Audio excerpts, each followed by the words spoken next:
Star জলসার পর্দায় নতুন ধারাবাহিক তেঁতুল পাতার কিছু কিছু এপিসোড দেখাচ্ছে। তেঁতুল পাতার গল্পের নায়ক গৌরব চ্যাটার্জি বেশ ইন্টারেস্টিং ক্যারেক্টার হতে চলেছে তার।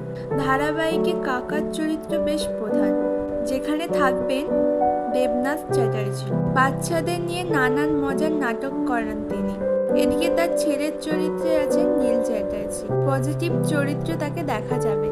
এই পরিবারে সবার প্রাণ ঠাম্মি চরিত্রে আছেন অনামিকা সাহা। এছাড়াও সন্দীপ চক্রবর্তী ও রোহিত মুখার্জির মতো তারকারাও আছে এই তেঁতুল পাতা ধারাবাহিকে।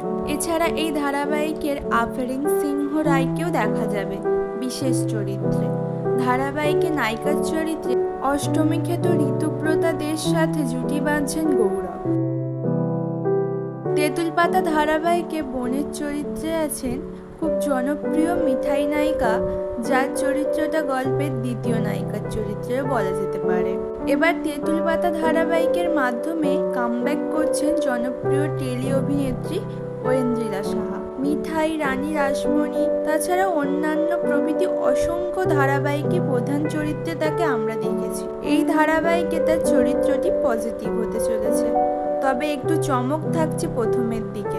বোঝাই যাচ্ছে বেশ জমজমাট হবে এই তেঁতুল পাতা।